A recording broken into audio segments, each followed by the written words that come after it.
The pot roast sits untouched on my plate as mother circles the dining table, topping off water glasses with practiced precision.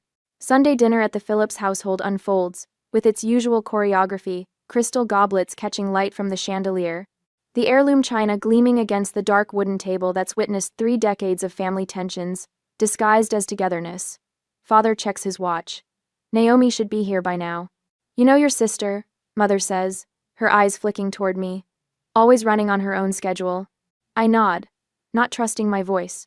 Every Sunday since my promotion, I've shown up for these dinners, hoping something might change. That my parents might finally really see me without comparing me to their perfect younger daughter. The front door swings open, followed by the familiar click of heels on hardwood. Naomi sweeps in, wind-blown and laughing, her entire body projecting the carefree confidence that comes from never facing consequences. Sorry, I'm late. She tosses her purse onto the sideboard, narrowly missing Mother's prized crystal bowl. My stomach tightens when I notice what dangles from her finger. A key ring with a distinctive cobalt leather tag. My key ring. To my car. Father beams. Did the interview go well? Seemed to. Naomi drops into her chair. The manager said I had excellent qualifications. Of course you did, Mother says, serving her a generous portion. We're just glad you had reliable transportation today. The room tilts slightly. I set down my fork with deliberate care, the sterling silver making a soft clink against bone china. Did you take my car without asking me?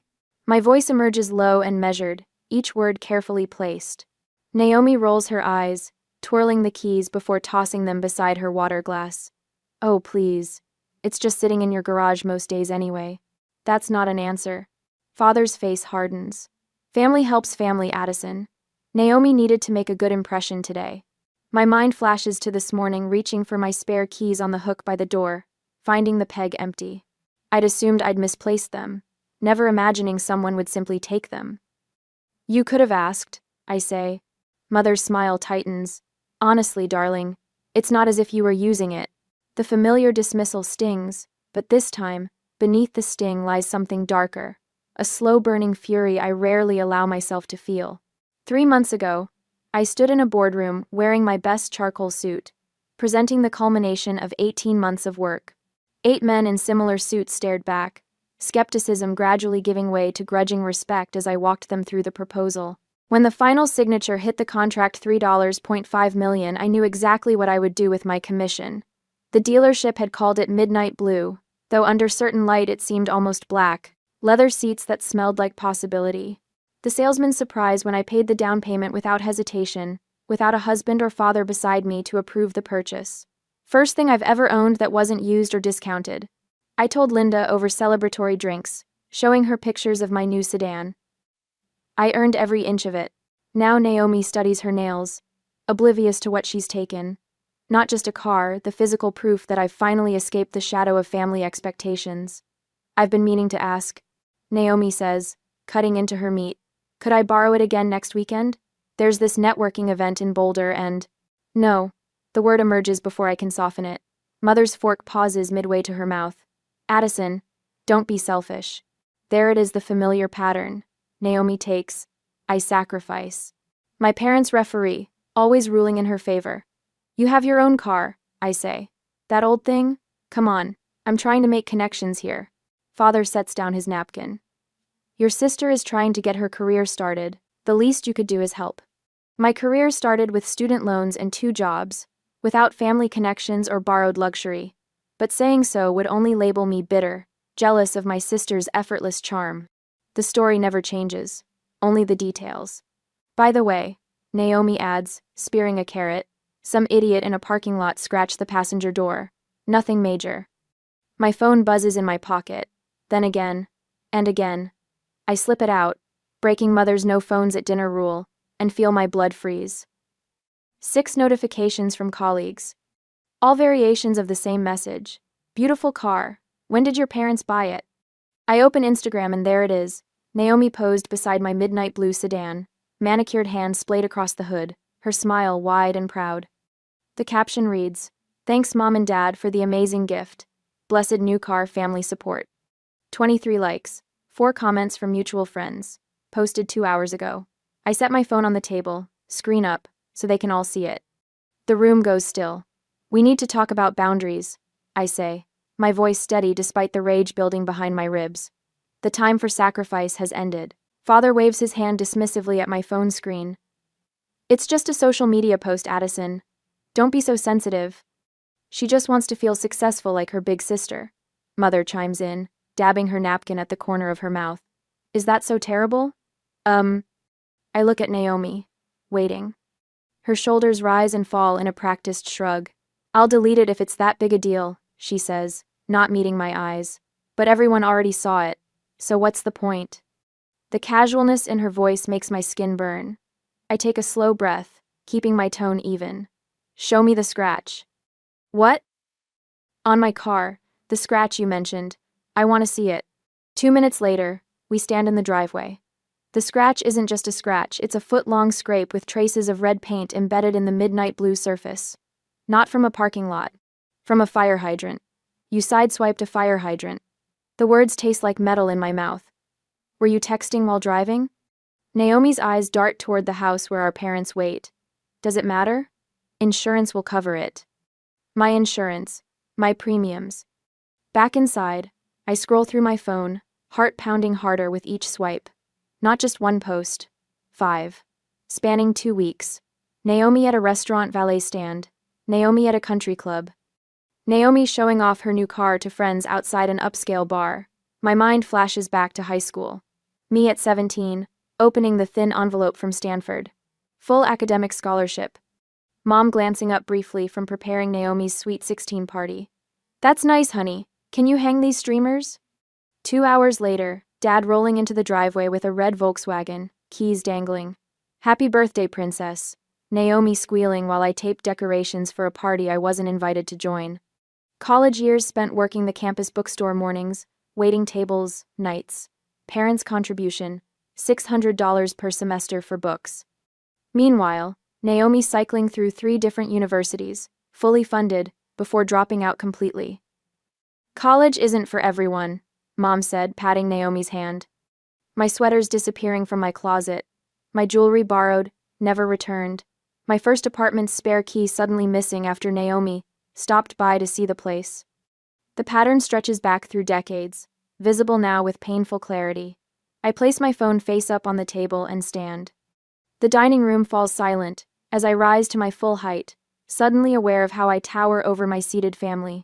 This car, I say, my voice quieter than I expect, represents the first major purchase I made for myself, with money I earned, from a job I've worked 80-hour weeks to excel at. Mother's eyes fill with tears. Father's jaw clenches. I paid for my college. I paid for my apartment. I paid for every single thing I own. Each sentence lands like a footstep, advancing slowly across unstable ground. After the Miller contract closed, I chose that car because for once, I wanted something that wasn't secondhand, something that represented what I'd accomplished without anyone's help. Naomi examines her nails, but I catch the flicker of resentment in her eyes. And you took it, without asking, then lied about who bought it.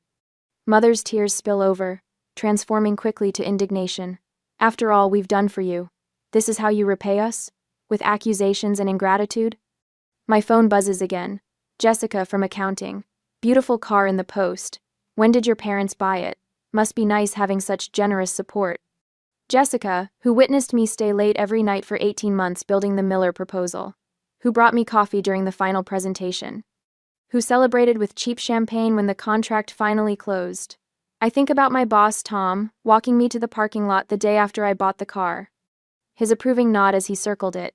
You earned every inch of that luxury, Phillips. Nobody handed you anything. At work, respect. Acknowledgement of effort. Recognition of achievement. At home, dismissal. Entitlement. Theft dressed as sharing. I reach for my purse with deliberate calm, slinging it over my shoulder. Don't walk away from this table, young lady.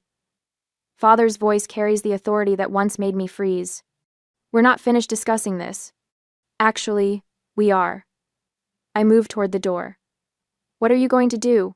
Call the police on your own sister? Naomi challenges, leaning back in her chair with familiar confidence. The confidence of someone who's never faced consequences. I pause at the threshold, turning to face them one last time. Three faces, three versions of the same expectation that I'll bend, as I always have. No, I say, fingers tight around my keys. I'm going to do something much more effective. The door closes behind me with a soft click, punctuating my final word like a period at the end of a very long sentence. Later that night, my reflection catches in the window as I pace my downtown apartment. 8 steps from wall to wall, turn, repeat. Through the glass, 12 floors below, my midnight blue sedan sits in the parking lot, the scratch on its passenger door, visible even from this height, an ugly gash marring the perfect finish. I stop mid-stride, hands balled into fists at my sides. The memory of Naomi tossing my keys onto the dining table burns fresh in my mind. Her casual disregard, my parents' dismissive defense, a family choreography I've danced to my entire life. My desk stands in stark contrast to my restless movement, meticulously organized, each item in its assigned place. Award plaques line the back edge. Regional sales leader, 3 years running. The framed photo of me shaking hands with the CEO after closing the Westridge account. The crystal paperweight commemorating my 5-year anniversary with the company. Achievements earned through persistence, strategy, and sacrifice. Unlike that car. Unlike anything my sister has ever possessed. I stop at the window, press my fingertips against the cool glass, and stare at the vehicle below. The realization blooms slowly. Then, with sudden clarity, I've been approaching this all wrong. If my family refuses to respect my boundaries, perhaps the solution isn't trying to make them understand. Perhaps the solution is to remove the opportunity entirely. I smile for the first time since that terrible dinner. Monday morning, the office buzzes with the start of week energy I normally find invigorating. Today, each good morning feels like an intrusion as I stride toward my corner office, coffee in hand, briefcase containing the proposal I spent half the night perfecting. Addison. Jessica waves from the break room. That car your parents got for your sister is gorgeous. My husband's been looking at the same model. My smile freezes in place. Thanks. 2 steps later, Mark from accounting. Saw your sister's post. Nice ride. Your folks must be proud of her new job. She hasn't started yet, I say, the words clipped. By the time I reach my office, I've fielded 4 more comments. Each one stokes the ember of rage burning in my chest. I close my door with more force than necessary, the blinds rattling against the glass. My assistant Carl knocks tentatively. You have that budget meeting with Mr. Crawford at 10. He pauses, studies my face. Everything okay? I straighten my shoulders. Schedule an additional 30 minutes. Tell him I have a proposal that will benefit the company. Will do. His expression shifts from concern to curiosity. Anything else? Clear my afternoon, and find out who handles our corporate vehicle fleet. At precisely 10 o'clock, I sit across from Howard Crawford, CFO of Neurotech Solutions.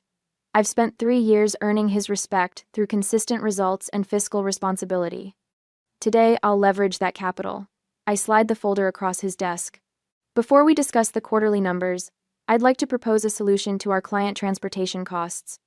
His eyebrows rise slightly, but he opens the folder. I've laid out the numbers with precise clarity. Current mileage reimbursement costs for sales directors over the past year, maintenance costs for company-owned vehicles, tax benefits of asset depreciation, client impression value metrics. You're suggesting we add a dedicated executive vehicle? Crawford flips through the pages, his expression thoughtful. For client meetings and corporate events, I keep my voice steady, professional. We currently spend an average of $1,245 monthly on reimbursements for the sales team alone. A dedicated vehicle would reduce that by 30%, while providing consistent branding opportunities.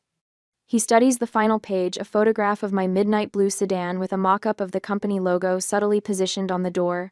And you happen to know of an available vehicle that meets our specifications. I do. I meet his gaze directly. Mine. Crawford leans back, a smile tugging at his mouth. I wondered when you'd make this kind of move, Phillips. Sir? You've always been strategic. He taps the folder. This actually saves us money in the long run. Smart. Very smart. 2 hours later, I walk out of the legal department, with the preliminary paperwork in hand. My car will become company property by week's end. A fair price, full tax advantages, and most importantly, complete removal from my family's reach. Looks like everything went well, says David Chen, my direct supervisor, catching me in the hallway. Crawford's already approved the expenditure. It makes financial sense for the company. David nods. And gives you some distance from the family situation. My steps falter. You know about that? I saw the posts. His expression remains neutral. Not my business, but if this helps, you have my full support. By Wednesday, the company mechanic has removed the scratch from the passenger door, the expense absorbed as routine maintenance. Carl has rescheduled client meetings to accommodate the transition, and the legal department has drafted the final agreement. I stand in the underground parking garage beside Walter Jeffries, the company attorney, as he reviews the documents. Insurance transfers effective immediately. Walter checks items off his list. Corporate plates will arrive next week. The reserved parking space is already marked. Sure enough, a sign now reads, "Reserved for client relations," in the prime spot near the elevator. The midnight blue sedan sits beneath it, freshly washed and detailed, a small magnetic company logo now adorning both front doors. You're sure about this? Walter asks, handing me the final paper to sign. Once it's company property, you can't just take it back. I'm sure. The pen feels substantial in my hand as I sign my name with a decisive flourish. That evening, Linda arrives at my apartment, balancing a bottle of wine and takeout containers from our favorite Italian restaurant. To corporate assets, she says, raising her glass after I've explained everything. Most creative boundary setting I've ever witnessed. I clink my glass against hers. To problems solved. What will you tell them? She dishes pasta onto our plates, the rich aroma of garlic and basil filling my kitchen. I twirl spaghetti around my fork, considering. The truth. That I no longer own the car. And when they realize what you've done? The anger that's fueled me for days settles into something cooler, more permanent. Then they'll learn what happens when they mistake my generosity for weakness. From my dining table, through the window, I can just make out the roof of the sedan in the building's lot below. No longer mine, yet more securely mine than ever before. Sometimes protection requires sacrifice, but for once, I'm not the only one paying the price. On Sunday that week, the late afternoon sun throws long shadows across the driveway as I pull into my parents' house in my old crossover SUV. The vehicle feels comfortably familiar after 2 weeks of not driving it, the worn leather seat molding to my body like an old friend. I pause before cutting the engine, savoring the anticipation of what's to come. When I push open the front door, 3 heads swivel in unison. Naomi stands in the entryway, her expression shifting from boredom to confusion. "Where's the blue car?" she asks, her voice pitched higher than normal. My parents exchange quick glances, the kind they've perfected over 30 years of marriage. Mother touches her pearl necklace, a nervous habit she's had since I was small. Father's jaw tightens almost imperceptibly. "I drove my old car today," I say, hanging my jacket in the closet. The aroma of pot roast fills the house, the same Sunday dinner menu we've had since I was a child. I take my usual seat at the table, a strange serenity washing over me. For the first time in years, I feel completely in control at this table. Mother serves dinner with mechanical precision, her smile tight around the edges. No one speaks until Father clears his throat. "We've been thinking about your situation, dear," Mother says, carefully arranging her napkin across her lap. Father sets down his fork, his voice dropping into what I've always called his corporate tone, the one he uses when he believes his word is final. "Naomi needs reliable transportation for her job search. The economy is brutal right now," Naomi adds, her voice softening. "Every impression counts." I take a bite of carrots, chewing slowly. They've rehearsed this. I recognize the familiar choreography, Mother opening with apparent concern, Father delivering the verdict, Naomi following with her practiced vulnerability. "We thought perhaps you could add Naomi to your insurance," Mother continues, "just for when the car is sitting there anyway. You work from home 3 days a week," Father reminds me. "It makes sense for the family." Naomi leans forward, eyes wide and earnest. "I'll be more careful this time, I swear. That scratch was totally not my fault." I continue eating quietly, surprising myself with my appetite. The roast is perfect tonight, tender and flavorful. Mother always did know how to cook a good meal. When the plates are cleared and dessert is served, apple pie with vanilla ice cream, they're still waiting for my answer. The silence stretches between us, punctuated only by the soft clink of spoons against plates. Father shifts in his chair. Mother refills water glasses that don't need refilling. Naomi's foot taps a nervous rhythm under the table. I take another bite of pie, letting the sweetness linger on my tongue. For the first time all evening, I smile genuinely. That won't be possible. Mother sets down the water pitcher. What do you mean? I dab my mouth with my napkin. I don't own that car anymore. The words fall into a moment of absolute silence. Mother's hand flies to her mouth. You sold your new car already? Another impulsive decision. Father's voice rises with an edge of triumph, as if my actions have just proven everything he's ever thought about me. I shake my head once, calmly. I transferred it to my company. It's a corporate asset now. The silence that follows feels thick enough to touch. You can't just do that. Naomi's voice cracks like a teenager's, her composure shattering. Father leans forward, his authority diminishing with each word. What exactly does that mean? Explain yourself. Mother's eyes fill with tears, a familiar tactic that once would have filled me with immediate guilt. We were only trying to help everyone in the family. I reach into my purse and withdraw a folder, placing it on the table between us. It means the car belongs to Philips Technology Solutions now. I use it exclusively for client meetings and business purposes. I open the folder, revealing the corporate paperwork with signatures and official seals. It's already done. Naomi snatches up the papers, scanning them with growing disbelief. This isn't fair. You did this on purpose. Yes, I admit, feeling strangely light. I did. Can they just take your car? Mother asks, looking between father and me. They didn't take it. I propose the arrangement. I gently retrieve the papers from Naomi's hands. The company pays for the insurance, maintenance, and even the repairs for that scratch. In return, I use it only for work purposes. Father's face reddens. You've always been difficult, but this is beyond. Beyond what? I ask softly. Beyond protecting something I worked hard for?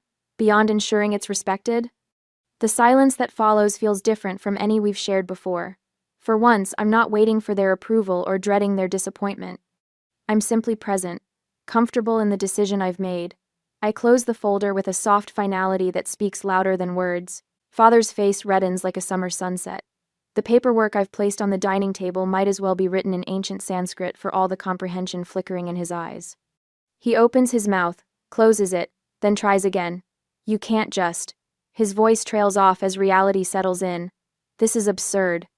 Mother reaches across the table, her manicured fingers stopping just short of touching mine.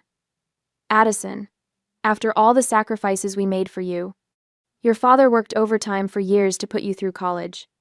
I nearly laugh at the creative rewriting of history. $600 per semester. Mother, that's what you contributed. I have the bank statements. Well, we would have done more if we could, she insists, her voice taking on that wounded tone that once would have sent me scrambling to apologize. Naomi shoves her chair back with enough force to rattle the crystal. You've always been selfish, always keeping score, always holding on to things. Would you like me to keep score now? My voice remains steady, surprising even myself. The textbooks I bought you for 3 semesters before you dropped out of business school. The rent I covered when you were between opportunities last year. The security deposit on your apartment that you never paid back.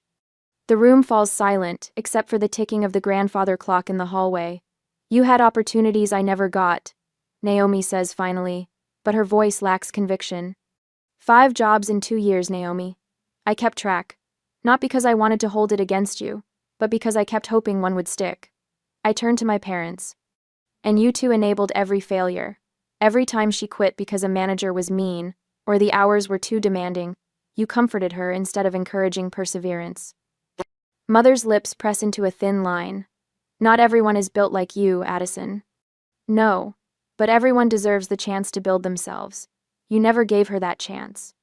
Father recovers enough to seize control. This isn't about Naomi's employment history. It's about patterns, I counter. The pattern where I work and Naomi takes. The pattern where my achievements become family property, while my struggles remain solo journeys. I stand up, feeling oddly calm despite the hurricane of emotions swirling inside me. This car was my achievement, earned through years of hard work. 18 months of preparation for that contract. Nights and weekends sacrificed. 3 competing firms trying to undercut me at every turn. I tapped the company paperwork. Now the vehicle belongs to my company. It's used exclusively for client meetings and business purposes. The corporate logo will be added next week, and the company insurance took effect yesterday. I look directly at Naomi. Even if I wanted to let you drive it now, I legally cannot. It's not mine to lend. Father's face darkens as he processes the finality of my solution.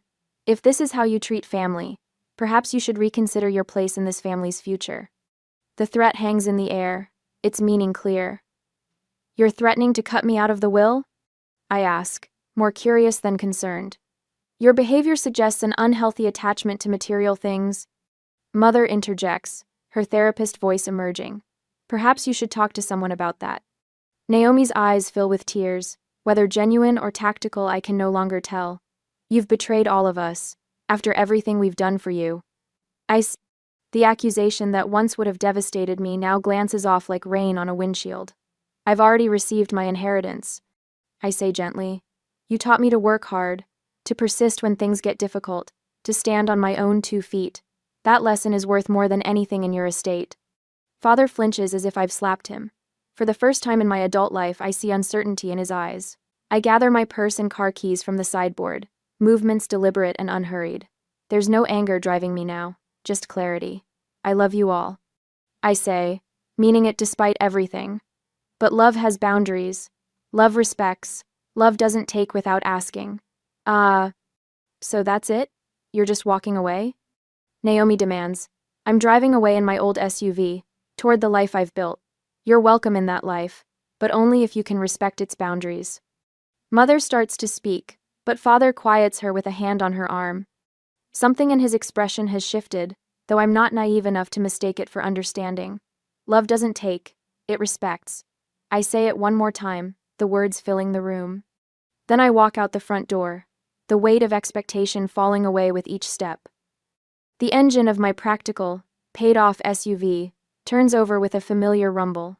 As I pull away from the curb, I catch a glimpse of them watching from the window, 3 figures frozen in tableau, suddenly uncertain of the script. For the first time in 32 years, I'm writing my own. Morning sun catches the edge of my new executive vice president nameplate as I arrange the framed photo on my desk. 6 months since that Sunday dinner, and the world has rearranged itself around the word no, I finally learned to say. Through my office window, I spot the midnight blue sedan in the company parking lot, now emblazoned with our logo and featured prominently in our spring marketing campaign. The scratch has long since vanished, erased like old habits. Still admiring your handiwork? My assistant pokes her head in, gesturing toward the bulletin board where my promotion announcement hangs. The quarterly reports are ready whenever you are. I nod, running my finger along the silver frame holding a photo of me beside the car, surrounded by clients after closing the Henderson deal. Just thinking about distance traveled. Later, steam rises between Linda and me at our weekly coffee meetup. She stirs her latte, careful not to disturb the foam art. So, your mom texted again? Just checking in. No guilt trips this time. I sip from my mug, no longer bracing for the familiar tension her name once triggered. Baby steps. And your dad? Radio silence mostly, but he signed the Christmas card himself instead of letting mom handle it. Progress, I guess. Linda squeezes my hand. Small victories. Jenna told me Naomi finally stuck with a job past the 90-day mark. The words emerge without their usual bitter aftertaste. Some tech startup downtown. Good for her, Linda says, watching my face for signs of the old hurt. I shrug. Mom asked if we could have dinner, just the 2 of us. I'm considering it. The evening brings warmth and laughter to my apartment as colleagues gather around my dining table. Crystal glasses clink against china plates I bought myself last month. No heirlooms, no history, just mine. To the new product line, Jessica raises her glass, and to Addison, who somehow convinced that dinosaur of a CFO to invest in innovation. Conversation flows easily, without the undercurrents I grew up navigating. When someone asks about my family, I find myself answering honestly. We're finding new ways to connect, on my terms this time. The following Tuesday, Sarah hovers in my doorway, her expression mirroring my younger self. They're saying I don't have enough experience for the Portland presentation. I motion her inside. Close the door. But I developed the entire proposal. She says, voice strained. Your achievements belong to you, I tell her, remembering every stolen credit, every dismissed accomplishment. Never apologize for that. When she leaves, I draft a company-wide memo proposing our new achievement recognition program. My fingers tap against keys, building something that matters. The sunset paints Denver's skyline orange and gold as I drive the company car toward the Westfield meeting. In the rearview mirror, I catch glimpses of who I was 6 months ago: hunched shoulders, careful words, always yielding. The steering wheel feels solid beneath my hands. The leather seats still smell faintly new, despite countless client meetings and company functions. The passenger door gleams flawlessly in the fading light. I slow at a red light, watching pedestrians cross a woman about my age, laughing into her phone, an older man with a briefcase, 2 teenagers sharing earbuds, all of them unaware how something breaks in men's at once. Success isn't what you own, I realize. Accelerating as the light changes, it's owning your boundaries. Some prices are too high even for family, but some lessons are worth every penny.